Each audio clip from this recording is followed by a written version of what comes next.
Сиз үчүн эмне маанилүү? Бүгүнкү подкасттын аталышы дал ушундай. Бардык досторубузга ысык салам жана салам. Атыма көп бүгүнкү 10 мүнөт алкагында биз сиз үчүн эмне маанилүү деген теманын тегерегинде сөз кылгыбыз келип атат. Мен тарыхта болуп өткөн бир кичинекей окуя менен бөлүшкүм келип атат. Ал окуянын башкы каарманынын аты Марта. Марта көз көрүнө эле нааразыланды. Үйгө 13 киши конокко келди. Ыйса шакирттери менен Иерусалимге барат. Анан жолдон Битанияга токтоп, алардыкына кирген да. Битания байыртадан бери меймандостугу менен атагы чыккан айыл. Булардын үйүндө да конокторду жакшы кабыл алышат. Бул негизинен бул Мартанын эмгеги. Коноктор көптөн берки тааныштар. Алар биринчи жолу келип аткан жок. Ыйса Мартанын, Мариямдын жана алардын бир тууганы Лазардын доосу.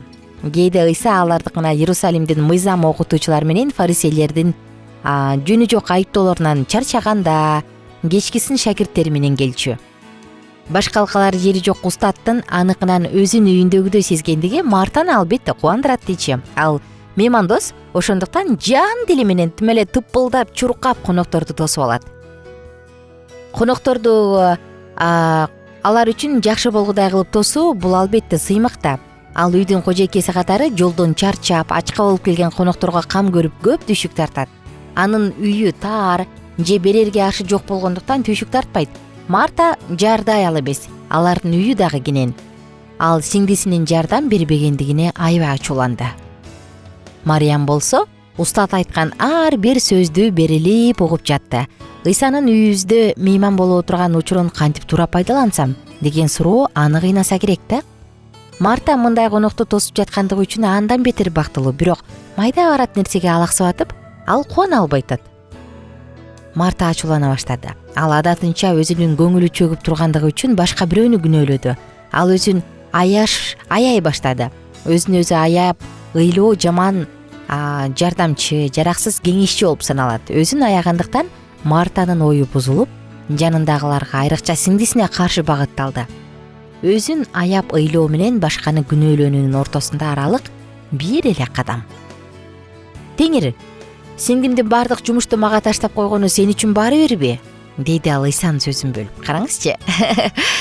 Коноктордун көзүнчө сиңдисин айыптап, Ыйсанын колдоосун күтүп, бул аркылуу аны өзү тарапка тартууга аракет кылды. Түгүл, айтчы мага жардам берсин деп айтууга дагы батынды. Марта, Марта, деди Ыйса. Сен көп нерсе менен алектенип убара болуп жатасың. Бирок бир гана нерсе керек. Мариям жакшысын тандап алды. Муну андан эч ким тартып ала албайт деген жооп болду Ыйсаныкы.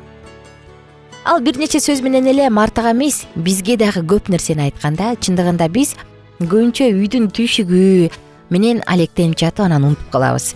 Мен сенин үйүңдө отурсам, сен эмнеге арзыбаган нерселер менен алектенип жатасың?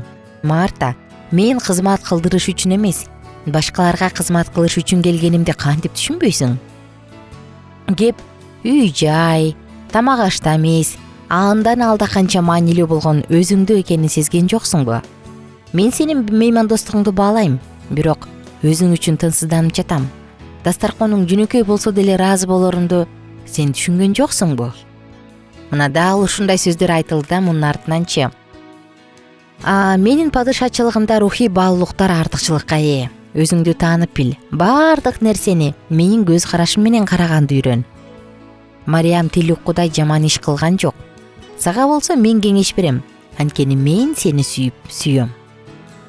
Бул кандай гана сонун сөздөр, Чындыгындачы достор, кээде биз апалар өзгөчө үйүбүз таза болсун, идишибиз таза болсун деп соодалап, кырып-жышып жууп, үйүмдө бир кыл жатпасын деп кырып-жышып жууп атып, балдардын бала чагын урдап коебуз, Келгиле бат-баттан тамак иче калалы, бат-баттан муну кылалы, бат-баттан мындай кылалы деп атып, балдарга убакыт бөлбөй калабыз. Бир кичинекей кыз айткан экен да, апасы келгиле азыр бат-баттан чай ичели десе, апа бир жолу шашпай чай ичеличи суранам дептир да. Анан апасы ойлонуп калыптыр, мен дайыма шаштырамбы деп. Көрсө дайыма шашат экен. Эртең менен турганда бат-баттан чай ичип үй жинайлы, анан түшкү тамакта бат-баттан тамак ичип, кечки тамакка даярданалы, анан муну кылалы деп дайыма шашат экен да. Менимче андан да маанилүү нерсе бул балдардын жан дүйнөсүнө көңүл буруп, алар менен убакыт өткөрүү. биз эмне жөнүндө ойлонуп коебуз, биз эмне жөнүндө кыялданабыз, биздин жашообузда эмне маанилүү, бул дагы жакшы. Балам таза болуш керек, балам тазалыкка үйрөнүш керек десек, анда ушул маанилүүбү? Ал биз менен кийин бейишке барабы? Ошону ойлонолу. Эгерде балам ыймандуу болсун, баламдын жүрөгү таза болсун десек, анда бул үчүн канча убакыт бөлөбүз? Менчи ушул биз баардыгын тим эле телегей тегиз кылганга убакыт жетпейт. Анткени бир нерседен баш тартышыбыз керек. Кийин ушул ыйык жазууда Лазар жөнүндө айтылат эмеспи? Эгерде сиз Инжил китебин окусаңыз, анда дароо билесиз. Ал жакта Лазар каза болуп калат. Өлүп калгандан кийин эже-сиңдилер Ыйсаны дароо кел ушинтип Лазар өлүп калды деп үмүттөнөт. Бирок ал 4 күн өткөндөн кийин келет. Ошондо дагы Лазар өлүп калды, сен эмнеге кечигип калдың дегенде, Лазар өлгөн жок, ал уктап жатат дейт Ыйса. Анан Лазарды тирилтет. Тирилүү келечектен үмүт кылуу эмес, ал азыркы учурдагы реалдуулук болуп эсептелет го. Ыйса өмүр берүү менен эле чектелбейт, ал ошол өмүрдүн дагы өзү. Марта буга ишенерин ачык айтып жооп берди. Ооба, Теңир, дүйнөгө келе турган Кудай уулу Машаяк сен экениңде ишенем деп. Ыйса чынын эле Машаякпы же жокпу деген суроону көптөр өздөрүнө берип келишкен жана бул суроо көптөгөн кайчы пикирлерди пайда кылган. Марта өзүнүн жообунун маанисин толук түшүнө албаса дагы ушинтип жооп берүүнү туура тапты. Марта Мариямды чакырды. Мариям болсо Ыйсага келди. Ал анын кайгысын түшүнүп эле тим болбостон кайгысын тең бөлүштү, ыйлады, жашыгандан уялган жок Ыйса. Эже-сиңди ал жерде тургандардын баары муну көрүштү. Анан кийин, эгерде ишенсең, Кудайдын даңкын көрөсүң деп айткан жок белем деп Ыйса Лазар чык деп аны тирилтти. Жашообузда Ыйса Машаяк менен кездеше турган учурлар бар. Ошол учурду эстен чыгарбай, ошол учурду туюп калсак экен. Достор, апаларга өзгөчө, аталарга өзгөчө кайрылгым келип атат. Акча табышым керек, мен үй бүлөгө кам көрүшүм керек деп жатып, үй бүлөсүнөн айрылып калган эркектер дагы жок эмес. Анткени келинчеги, демек ал башка бирөөнү таап алган, демек биздин керегибиз жок, демек менин керегим жок дейт. Анткени таң атпай кетип, түн ичинде келип, уктаганга эле келип, анан жатып алып, эртеси кайра кеткен мырзаларды көргөндө, албетте анын жанындагы бардык адам ошентип ойлонот. Баласы, сен мени сүйбөйсүң, менин сага керегим жок дейт. Бала атасы болсо ачууланып, балам, мен сени багайын деп иштеп жүрбөймүнбү деши мүмкүн. Бирок маанилүүсү эмне? Мына ушул жөнүндө өзүбүз үчүн чечип алсак. Маанилүүсү биздин айына 50 000 таап келген акчабыз эмес, балабызга убакыт бөлүп, балам деп аны менен ойноп, окуусуна көңүл буруп, баласына көңүл бургу. Биз кээ бир адам үчүн маанилүүсү анын үстүнө алтындан тонналап койгон эмес, аялына көңүл буруп, келинчегим, сүйүктүм, мен сени сүйөм деп айтып койгон сөз. Анан канча аракет кылсам да ыраазы эмес, ага жетпейт деген сөздөн мурун балким биз ага керектүүсүн, маанилүүсүн бербей жаткандырбыз. Бул жөнүндө дагы ойлонуп көрүш керек. Достор, саатыбыздын соңунда мен коштошор алдында сиздерди Алкитап Чекит медиа сайтына чакырам. Ал жака биз менен бирге керектүү маалыматтарды угуп, керектүү сонун окуяларды окуп, керектүү курстарды, видеолорду көрсөңүздөр болот. Жана аны менен катар сиз үчүн эмне маанилүү?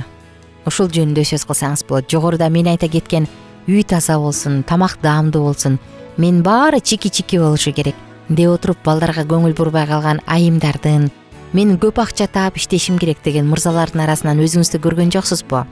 Сиз үчүн эмне маанилүү? Ылдый жакка комментарий кылып коюп калтырып коюңуз. Бизге бул кымбат.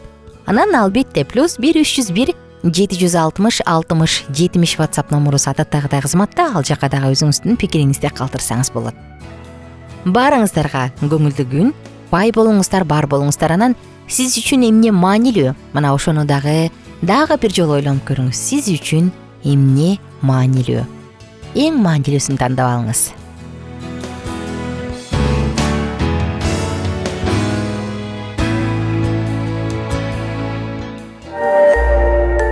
Биздин сабактар менен кененирээк Алкитап Чекит медиа сайтынан таанышыңыз.